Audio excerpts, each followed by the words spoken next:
Assalamualaikum warahmatullahi wabarakatuh. Salam sejahtera bagi kita semua.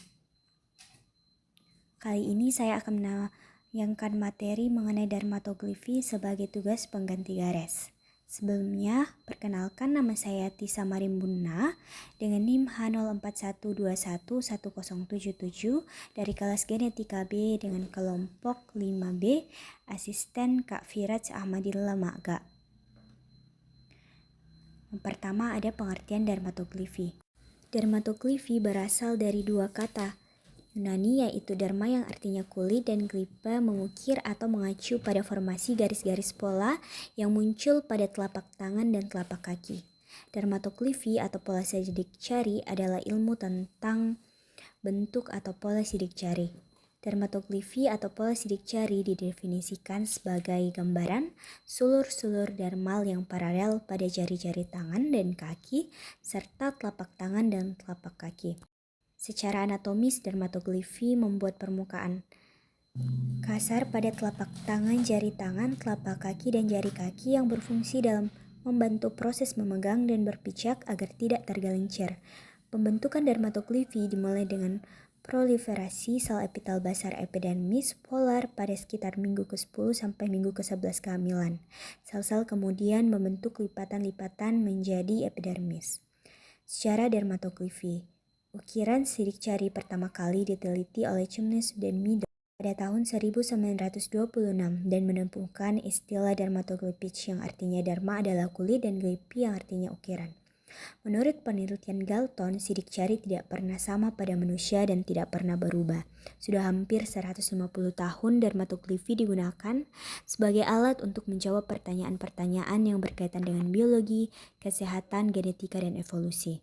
Selain itu digunakan secara luas sebagai alat identifikasi seseorang. Pola sidik jari telah dikelompokkan oleh Galton secara garis besar menjadi 3 pola, yaitu tipe arch, tipe loop, dan ada juga yang dinamakan dengan tipe wart.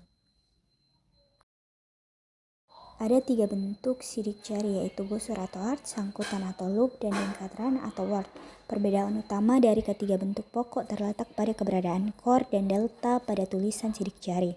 Pertama ada loop, adalah bentuk pola sidik jari di mana satu garis atau lebih datang dari sisi lukisan, melereng, dan menyeluruh dan melintasi suatu baris bayangan yang ditarik antara delta dan core, berhenti atau cenderung berhenti ke arah sisi semula. Berikut merupakan gambar dari pola sidik jari loop. Yang kedua, ada pola sidik jari wart atau lingkaran. Adalah bentuk pola sidik jari yang mempunyai 2 delta, sedikitnya satu garis melingkar di dalam paten area, berjalan di depan kedua delta. Berikut merupakan gambar dari pola sidik jari wart. 3. Ada pola sidik jari arch yang merupakan bentuk pokok sidik jari yang semua garis-garisnya datang dari satu sisi lukisan, mengalir atau cenderung mengalir ke sisi lain dari lukisan itu, dapat bergelombang naik di tengah-tengah. Berikut merupakan gambar dari pola sidik jari arch.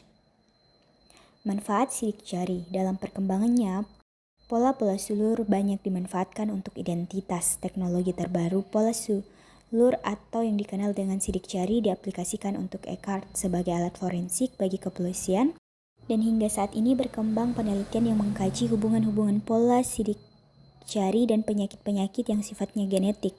Adanya sidik jari yang memiliki permukaan kasar pada jari membantu proses memegang sehingga tidak tergelincir.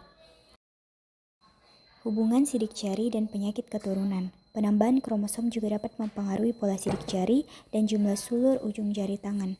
Kelainan yang dapat diungkapkan melalui sidik jari dapat disebabkan oleh mutasi gen atau abersi kromosom. Abersi kromosom dapat mengakibatkan abnormalitas struktur dan jumlah kromosom.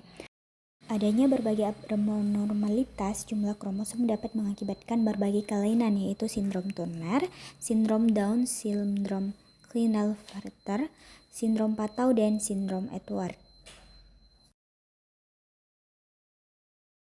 Sindrom Down merupakan suatu kondisi keterbelakangan fisik dan mental anak yang diakibatkan adanya abnormalitas perkembangan kromosom akibat ekstra kromosom 21 sebagai hasil dari gagalnya pemisahan saat pembentukan gamet.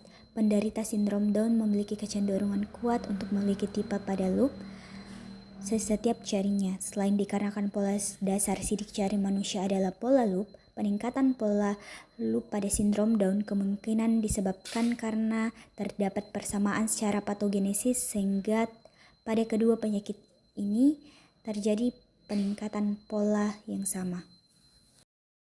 Badan polar janin merupakan penentu pola yang akan terbentuk pada jari. Pertumbuhan dan rekreasi bantalan polar menghasilkan tekanan fisik yang bervariasi di seluruh permukaan polar yang akan mempengaruhi keseimbangan pola sidik jari. Ketidakseimbangan tersebut dapat menjadi salah satu faktor ketidakstabilan lapisan sel basal epidermis sehingga dapat menghambat pembentukan alur dan lipatan untuk pertumbuhan diferensiasi lapisan basal dan rekreasi bantalan polar yang akan mempengaruhi perkembangan pola sidik jari. Sekian dan terima kasih, itu saja dari saya.